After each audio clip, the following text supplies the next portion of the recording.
A partir de agora, você acompanha pela TVA o programa Espaço Cidadão. Nós hoje vamos tratar de um assunto que é muito importante, a área da saúde. Parceria entre o Hospital Albert Einstein de São Paulo e o CEPOM, aqui em Santa Catarina. E nós vamos tratar desse assunto com o secretário Dalmo de Oliveira, secretário de Saúde do Estado de Santa Catarina. Mas vamos primeiro acompanhar um trabalho feito pela nossa repórter Fernanda Fontoura. O Centro de Pesquisas Oncológicas Catarinense, o CEPOM, atende em média 400 pacientes por dia. São pessoas de todos os lugares do estado que chegam a Florianópolis para a realização de consultas e tratamento contra o câncer. O hospital, que tem 37 anos de existência, atende exclusivamente pelo SUS e recentemente firmou um acordo de colaboração com o Hospital Albert Einstein, buscando agilizar os trabalhos na unidade. O Hospital Albert Einstein, em São Paulo, é considerado centro de referência na América Latina no tratamento do câncer. Com essa parceria, se espera o aperfeiçoamento dos profissionais catarinenses e a melhoria no atendimento aos pacientes com a doença no estado. A parceria visa uma integração científica entre os dois hospitais, onde médicos oncologistas vão ter oportunidade de fazer algum tipo de treinamento em áreas específicas no Hospital Albert Einstein e onde também casos de difícil resolução, casos raros, em que os nossos oncologistas precisam compartilhar dúvidas, eles serão discutidos com profissionais do Hospital Albert Einstein. No convênio estão previstos intercâmbios entre os residentes do Hospital Escola do CEPOM e da Instituição Paulista. Também será possível a avaliação conjunta dos casos mais difíceis. Toda parceria, ela só tende a somar, né? E sendo a parceria com o centro de grande porte, mais tecnologias, né? Então isso se torna positivo, né? Tende a somar com a instituição. Para o chefe de Oncologia Clínica do CEPOM, este foi mais um passo importante para aprimorar o atendimento que já é referência em Santa Catarina e será mais uma ferramenta na luta contra o câncer, uma das doenças crônicas mais decorrentes do mundo. Hoje em dia, o câncer não pode ser tratado por um profissional só. Envolve, além do oncologista clínico, cirurgião, o radio-oncologista, o patologista, que é uma especialidade que se pensa trancada no laboratório, cada vez mais está participando das reuniões e participando das decisões. E quanto mais pessoas pensarem no teu caso, mais fácil, ou seja, melhor a gente vai achar uma solução. Hoje em dia em muitos casos não existe um tratamento único. Você pode ter várias opções de tratamento para a mesma doença. Então, vale a pena essa troca de ideias para a gente selecionar o melhor tratamento especificamente para cada pessoa. Hoje em dia, a personalização do tratamento é o que a gente deve procurar na oncologia. O mesmo câncer, em pessoas diferentes, pode ser tratado de maneira diferente. Para pacientes e familiares que estão na luta contra a doença, esta parceria traz conforto e esperança. Quanto mais ideia de médicos, melhor, né? Com certeza, sem dúvida nenhuma. Aqui no CEPOM já é sempre avaliado por vários médicos, o paciente, e quanto mais médicos, melhor. Rosana também ficou feliz com a notícia. A minha mãe está em 9 anos de tratamento, eu acho que é uma coisa muito boa que está chegando para nós aqui no CEPOM, não só para eu como familiar, mas não só para minha mãe como paciente, para todos os pacientes do CEPOM. Eu acho que é uma parceria muito boa, que vai dar muito resultado em relação aos pacientes.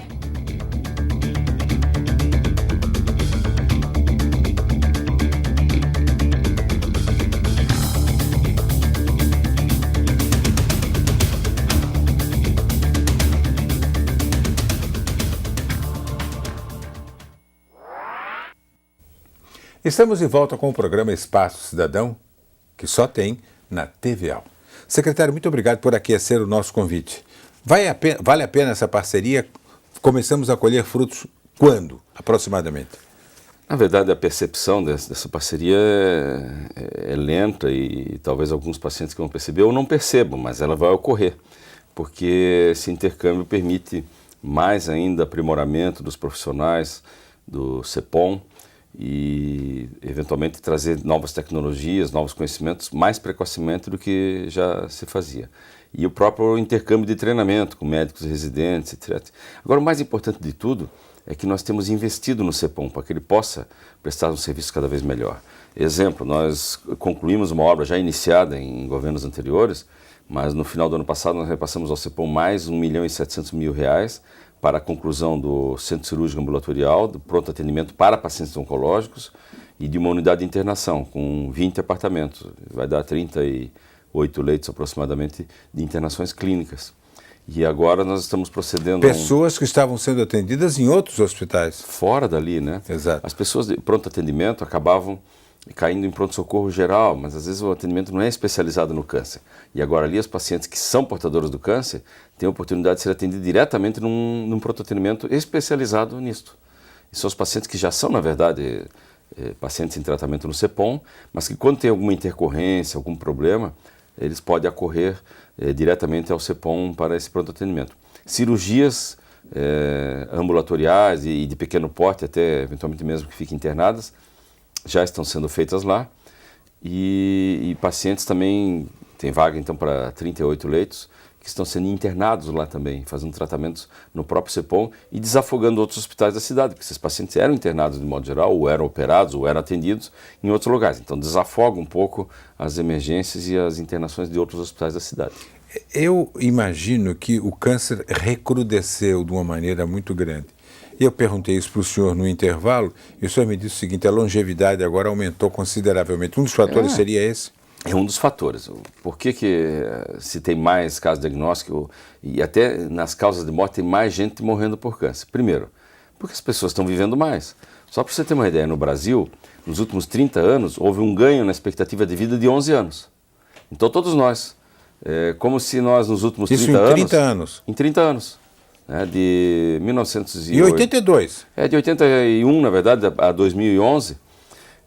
a expectativa de vida em 80, 81 era de 62 anos de vida para o brasileiro, de média geral. Passou para 73 anos e meio. Então aumentou 11 anos, ou seja, nos últimos 30 anos nós só gastamos 19 e ganhamos 11 em termos médios, obviamente, né? Mas Santa Catarina é melhor ainda, porque Santa Catarina a expectativa de vida hoje é de quase 78 anos, é de 77 anos, passa de 77 anos e meio de expectativa de vida para quem ultrapassou o primeiro ano de vida. Ou seja, todos nós, há 30 anos atrás, tínhamos uma expectativa de viver em Santa Catarina 63 ou 65 ou 66 anos. Hoje a nossa expectativa média é quase 80. 77,5. Mas você imagina que se tem um que está morrendo 60, tem outro que vai morrer com 95, para dar essa média. Exato. Bom, outra causa também, porque tem mais casos de câncer em tratamento, é que muitos casos são tratáveis também, né? Então, pessoas que antes tinham câncer que morria com 1 ano, hoje ela sobrevive àquele câncer, fica mais tempo em tratamento com ele, ou mesmo pode se considerar tecnicamente curado e acaba tendo, às vezes, um outro tipo de câncer. Que pessoas que têm um câncer, com uma certa frequência, têm uma possibilidade de ter um outro câncer de outro tecido, de outro órgão do seu corpo. Agora, secretário, eu vou retroagir bem no tempo. Meu pai faleceu em 1950, ele era mecânico de avião, ele era do hospital, faleceu no Hospital da Aeronáutica no Rio, era da base aérea daqui. E no dia 24 de dezembro de 50, ele disse para minha mãe, que ele tratava de guria: guria, eu vou morrer amanhã ou depois. Lúcido, completamente. Mas em 3 ou 4 anos, os médicos vão dar conta desta doença. Isso ele disse em 1950. Passados 62 anos, os médicos ainda não deram uma conta completa. Do câncer? Aí varia conforme o tipo de câncer. Qual é a explicação que o senhor teria para isso? Ele estava certo naquela época? É porque não há ainda controle sobre a célula, né? E o que é o câncer? É uma célula que no seu núcleo sofre alguma transformação do seu DNA. Ela vai envelhecendo, ela vai se replicando no nosso corpo, né? E ela sofre às vezes algum defeito no DNA. Esse defeito faz com que a célula cresça e se reproduza e se duplique de forma errada ou em velocidade errada. É isso que forma o tumor, né? Dificulta o combate. nós provavelmente, nós todos, eu, você, e a partir do momento que vão passando os anos e isso vai aumentando, todos nós temos células potencialmente formadoras de um câncer no nosso corpo. Nós, homens, na próstata, as mulheres na mama, as pessoas de modo geral na tireoide, né, o útero, enfim, na pele, né, que é a causa mais comum de câncer, né? Mas o nosso organismo vive também numa luta constante para controlar essa célula cancerosa. Então, esse embate, o resultado dele é a pessoa o câncer não se manifesta ou ele passa a se manifestar. Tem fatores que desequilibram essa luta e aí o câncer aflora. Por exemplo, traumas emocionais muito intensos, alguns outros estados de debilitação, às vezes por estresse emocional ou por uma infecção ou por desnutrição, faz com que apareça o câncer. Em outros casos, esse câncer está controlado. E isso, outro aspecto é o seguinte, se nós vivemos o suficiente, nós teremos cânceres dos mais variados, né? Os homens, a grande maioria, ou todos um dia, terão câncer de próstata, se viverem o suficiente para isso. Como estamos vivendo mais, aumenta a chance de ter o câncer. A possibilidade é maior. Porque antes se morria com 60, aquela possibilidade que o indivíduo teria de ter o câncer aos 70, aos 80, não se manifestava porque ele morreu antes. Mas a partir do momento que ele vive, eu vou dar um outro exemplo, daí não é de câncer, é de doença, diabetes. As células que produzem insulina no nosso corpo, elas não se reproduzem, não aumentam. Nós nascemos com uma quantidade e fica naquela quantidade. Com o tempo elas envelhecem, tanto no aspecto da sua função, quanto elas chegam a morrer mesmo. Então vai chegando o fim da vida, a nossa capacidade de produzir insulina vai ficando progressivamente menor. Por isso que os adultos têm uma tendência a ter diabetes, né? Isso 6, 8% da população hoje em dia tem diabetes. E se nós todos vivemos o suficiente, provavelmente todos também teremos diabetes. Só que alguns teriam aos 110 anos, aos 120 ou aos 100, e a grande maioria não atinge essa idade. Eu quero voltar à parceria, temos 2 minutos nesse bloco ainda. Na prática mesmo, como é que o senhor está sentindo essa parceria com o Einstein lá em São Paulo? Ela é muito positiva por esses aspectos destacados já, né? Que, na verdade, é intercâmbio dos nossos médicos, intercâmbio. Nós vamos ter gente nossa completando o estágio lá. Fazendo algum atualização tipo e de tudo. estágio e comunicação. E um aspecto interessante, também já destacado naquela reportagem, é que algumas opiniões vão ser trocadas. Né? Alguns casos complexos vai ser mandado para lá, o caso clínico, o laudo. Hoje com a internet facilita muito você mandar via e-mail, via meio eletrônico, uma ressonância magnética, uma tomografia. Ou um médico daqui pode se ver ou uma lâmina de um dá uma olhada aí, vê se o meu diagnóstico está certo. Esse é o objetivo dessa parceria entre o CEPOM e o Einstein. E o senhor acha que não é bom aqui, tecnicamente em equipamento, nós já estamos preparados para isso? Não, nós estamos bem equipados em equipamento. O que talvez nos falte é capacidade para atender toda a população. Então o CEPOM está bem aparelhado, mas ele não tenha dado conta de atender toda a demanda. Sempre aumenta, até porque você disse muito bem, os casos de câncer aumentaram muito, né? Então por isso que nós estamos procedendo lá uma ampliação. Nós vamos fazer um convênio já anunciado na semana passada, com recurso do BNDES, para... A área física já existe, mas ela tem que ser... Existe a carcaça, né? Claro. Nós temos que fazer toda a UTI, o centro cirúrgico, e aí nós vamos poder fazer as cirurgias grandes de câncer, de tórax, de abdômen, de crânio, de cabeça e pescoço, lá no CEPOM. E da mesma forma, o paciente que precisar, essas cirurgias muito grandes, com frequência precisa de UTI, poderão ficar internadas lá mesmo na UTI do CEPOM para depois ir para o apartamento, porque também haverá um andar só para internação cirúrgica. Secretário, por hora, muito obrigado. Eu estou conversando com o secretário Dalmo Oliveira. Foi firmada uma parceria entre o CEPOM aqui de Santa Catarina e o Hospital Albert Einstein em São Paulo. É muito importante, muito mais importante para nós aqui em Santa Catarina do CEPOM, até mesmo do que o Hospital Albert Einstein em São Paulo. Nós vamos ao intervalo agora e já voltamos. Nosso tema de hoje, CEPOM e a parceria com o Hospital Albert Einstein. Mas, na realidade, o nosso tema de hoje, saúde em Santa Catarina, com o secretário da área, Dalmo Oliveira. Já voltamos.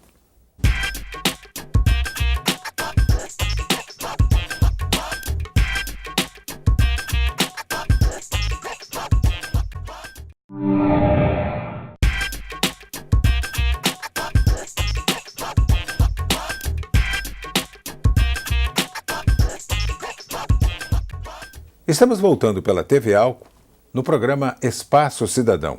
Nosso convidado de hoje é o secretário de Saúde do Estado de Santa Catarina, Dalmo de Oliveira. Secretário, o senhor está completando já o segundo ano de administração Raimundo Colombo. O que a gente pode esperar nos próximos 2 anos da Secretaria da Saúde? A gente sabe que o senhor enfrenta problemas sérios, problemas muito graves e tudo. O que você pretende fazer no ano que vem? Bom, primeiro eu gostaria até de explicitar um pouquinho isso que se tocou. As questões dos problemas da saúde se devem a 2 aspectos, eu imagino. Primeiro, que nós temos uma demanda reprimida e não atendida das últimas décadas, que principalmente nos últimos 15 anos, os governos estaduais e municipais têm buscado atender. Mas isso é uma corrida contra o tempo e uma inversão forte de recursos, porque nós temos que atender um momento, as necessidades atuais, que são crescentes, e um passado que está acumulado, que está atrasado, não só de atendimentos, mas de estrutura nossa, né? Um segundo ponto é que realmente a demanda tem crescido e a expectativa da população também é muito maior. Novas tecnologias que vão sendo implantadas na saúde, caríssimas, né? E as pessoas estão tendo mais doença, estão buscando mais atenção, estão vivendo mais, como nós falávamos no bloco anterior, e isso tem demandado mais saúde. Mas temos perspectivas boas, na verdade, né? Nós estamos buscando reestruturar alguns aspectos, incentivando fortemente os municípios, e incentivando inclusive economicamente, financeiramente, a trabalharem a atenção primária em saúde, as equipes da estratégia de saúde da família, a saúde bucal. Fazendo isso lá é o pessoal que não vem para cá mais tarde. Não só não vem, mas principalmente eles têm um atendimento numa fase mais precoce da doença. Quanto melhor a atenção primária em saúde, menor o índice de internação e de cirurgias da população. Então nós já temos uma boa cobertura da estratégia de saúde da família. O oeste e o extremo oeste do estado, meio oeste e o extremo oeste, tem cobertura de 100%. O sul do estado e o Vale do Itajaí também, com cerca de 77%, 78%. Mas nós temos ainda alguma deficiência na região serrana, um pouco, não tanto, mas principalmente no norte do estado. E lá incrível está que pareça, Joinville e Jaraguá do Sul têm índices baixos de cobertura da estratégia de saúde da família. Na área da média e alta complexidade, nós estamos, desde o ano passado, o governo Raimundo Colombo, nós temos investido nos hospitais filantrópicos e municipais para que eles tenham condições de atender nas regiões aquilo que, após o adequado atendimento na atenção básica, necessita da chamada média e alta complexidade, que significa as consultas especializadas, os exames especializados e as cirurgias, principalmente as de caráter eletivo. Então nós temos feito convênio com os hospitais de Chapecó, de Criciúma, de Tubarão, de Lages, de Caçador, Rio do Sul, Joaçaba, Rio do Sul, Blumenau, Itajaí, Jaraguá do Sul, Videira, e eu poderia citar uma série de outros que estão se equipando cada vez mais. Eles estão ampliando o número de leitos de UTI, ampliando seus centros cirúrgicos, adquirindo equipamentos.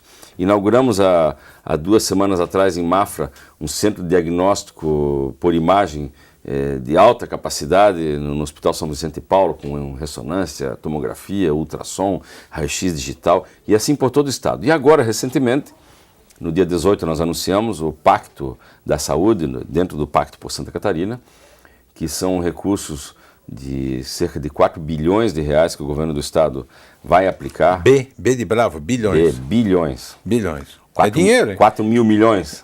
Não, é que milhões hoje a gente já... Ainda é dinheiro, mas mas isso é 4 bilhões. Mas para a saúde serão 500 milhões de reais. Isso é muito dinheiro. 500 milhões de reais, 250 milhões de dólares. Então serão aplicados, só que isso aqui é bom que se esclareça a população, e a TVA tem um papel importante, porque muitas regiões nos questionaram, mas por que na nossa região não teve esse investimento desse Pacto da Saúde? É que esse recurso, especificamente do BNDES, por exigência do BNDES, só pode ser aplicado em instalações próprias do Estado de Santa Catarina, onde nós tenhamos a escritura. Então são os nossos hospitais, que são hoje de gestão direta nossa, ou terceirizada por OS, ou alguns que são cedidos para instituições filantrópicas. Mas teria que ser, por exemplo, no caso aqui, o Hospital Celso Ramos, não o Hospital de Caridade. Exatamente, exatamente. Nós podemos, por exemplo, contemplar o Hospital Marieta, Conde Bornal de Itajaí, porque ele é de propriedade do Estado e é administrado por uma sociedade beneficente filantrópica de irmãs, né, religiosas.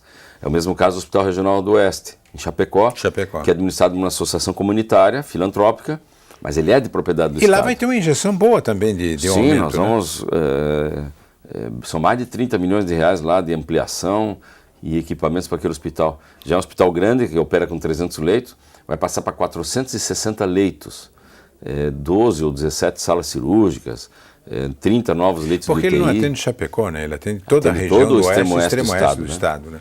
Então, nós temos uma perspectiva, primeiro, da atenção básica crescendo e se desenvolvendo no estado.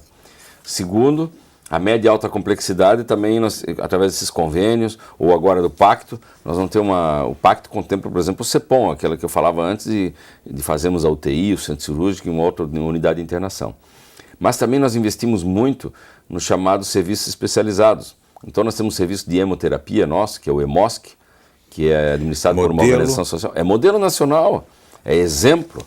Tanto que o antigo administrador nosso do EMOSC, hoje é o diretor da área de hemoterapia do Ministério da Saúde, que dita todas as políticas, o Dr. Genovese. O SAMU nosso, estamos até no meio de uma polêmica, uma disputa judicial, mas o nosso SAMU foi o primeiro com integração estadual, talvez até seja o único ainda, e o Estado administra todas as unidades de suporte avançado, que são aquelas que tem médico, enfermeira, motorista. Muita gente pensa, mas é um médico, uma enfermeira. Não. Para ter uma ambulância com um médico e uma enfermeira, nós temos que ter 6 equipes de médico, enfermeira e motorista, porque é o revezamento. Claro. E nós temos 8 centrais de regulação, que é aquele de atendimento, que quando uma pessoa em qualquer lugar do estado liga no 192, ela é atendida na sua central de regulação mais próxima.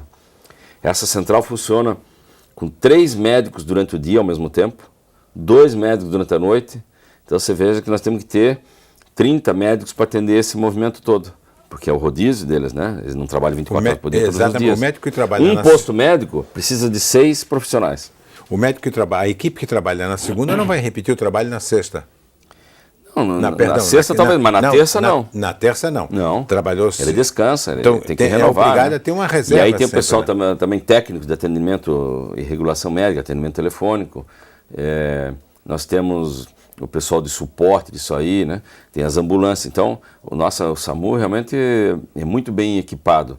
Para você ter uma ideia, esse serviço todo do SAMU custa para nós 80 milhões de reais ano para manter esse serviço. São 7 milhões de reais mês. Praticamente isso, 7 milhões. É bastante. É bastante dinheiro. Hoje ele está repassado para uma organização social que faz esse trabalho, mas o custo na organização social ou feito por nós mesmos é o mesmo. Aí as pessoas perguntam, por que passaram para a organização social? Porque a gestão deles consegue dar a resposta mais rápida às necessidades. Do Estado para contratar tem que fazer licitação, concurso público, demora, daí o médico não vem, o concurso da Deserta, a licitação da Deserta, e a população querendo lá atendimento. Com a OS não, ela faz a compra direta num processo sumário, toma 3 preços, escolhe o menor, atendida a qualidade do produto, e faz a compra. A contratação do médico... A solução do problema é mais rápida, é isso? Muitíssimo mais rápida. E o SAMU exige resposta rápida. O SAMU... Um atendimento que demore 5 minutos a mais faz a diferença entre a pessoa sobreviver ou não. Então nós temos que dar essa resposta rápida. Eu vou dar outras coisas que nós somos exemplo no país. Teste do pezinho. Nós temos teste do pezinho, quando a criança nasce, é colhido uma gotinha de sangue da sola do pé da criança e são feitas análises para ver se não tem doenças congênitas. Fenilcetonúria é uma delas. Fenilcetonuras, problemas com galactose, hipotireoidismo, fibrose cística, que é a mucoviscidose. Uma gotinha resolve tudo isso. Uma gotinha de sangue. Não resolve, mas mostra como é que isso é. Olha a tecnologia. Tem. Vai uma gotinha num papel absorvente, que é uma espécie de um mata-borrão, né? Aí isso vai para uma máquina, ela picota em pedaços de 2, 3 milímetros, e cada pedacinho desse vai para uma análise diferente dessa. Aí, alguns desses exames, nós temos que fazer o diagnóstico, avisar, buscar a criança, trazer para o hospital, às vezes aqui no Infantil de Florianópolis, iniciar o tratamento em até 14 dias de vida. Então tem que ter alta tecnologia. O investimento que nós fazemos hoje é da ordem de 5, 6 milhões ano para fazer esse exame, esse diagnóstico. E nós temos a rotina que nós fazemos no teste do pezinho, é a mais completa do país, com 7 exames diferentes que são feitos. É comum a mãe se preocupar com isso, o pai, a família se preocupar com isso? Não, porque, você veja, eu respondi há pouco na TV um problema que está acontecendo no Instituto de Cardiologia aqui, que está com deficiências, que nós estamos buscando sanar, mas como eu disse, que demora um pouco. Mas nós não temos reportagens, por exemplo, mostrando que o nosso teste do pezinho é o melhor do país. que o nosso serviço de hemoterapia é o melhor, um dos melhores do país, que o nosso SAMU é um dos melhores do país, que o nosso serviço de transplantes, e isso a TVA está mostrando, porque eu sei que está fazendo uma matéria agora por esses dias também, nós somos os campeões nacionais em captação de órgãos para transplante e em número de transplante, proporcional à população, obviamente. Claro, né? lógico. Nós somos uma população que é 1/7 da população do estado de São Paulo. Mas por milhão de habitantes, nós somos o estado disparado que mais capta órgão, que mais faz transplante.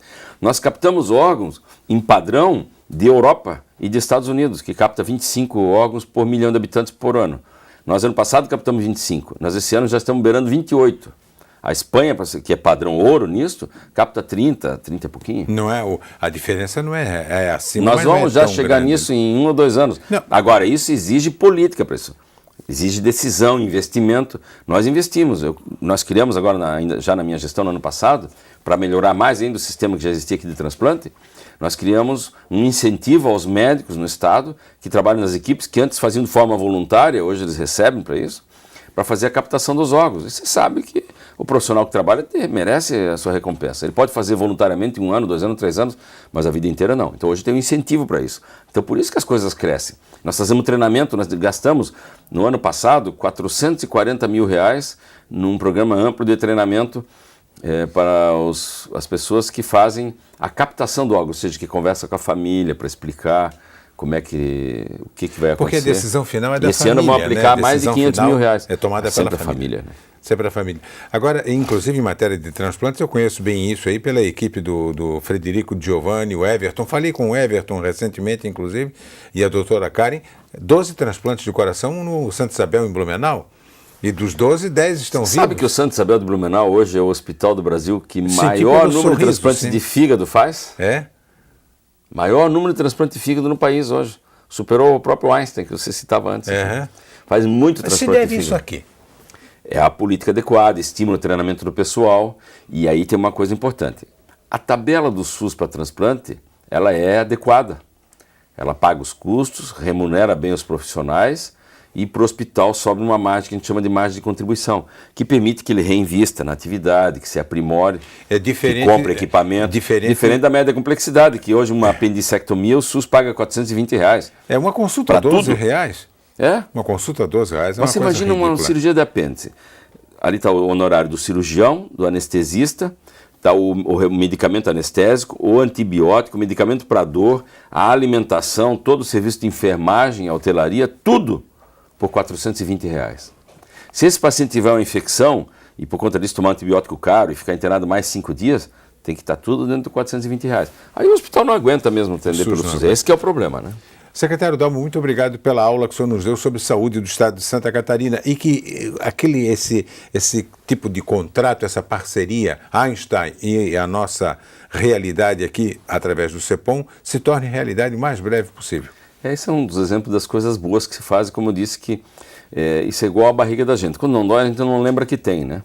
Então as coisas boas hoje que nós temos no estado, elas estão muito satisfatórias, essas, e até não há necessidade de ser notícia. Mas a gente tem algumas notícias não muito boas, daquelas coisas que nós ainda temos que melhorar, mas eu tenho muita fé que nós vamos conseguir, com um pouquinho de paciência, ao decorrer dos anos, a gente vai aprimorar tanto a gestão, quanto a tecnologia e os recursos que nós temos para dar uma melhor assistência à saúde da população de Santa Catarina. Obrigado, secretário Dalmo. Eu entrevistei no programa Espaço Cidadão da sua TVA o secretário Dalmo de Oliveira, secretário da área da saúde aqui no estado de Santa Catarina.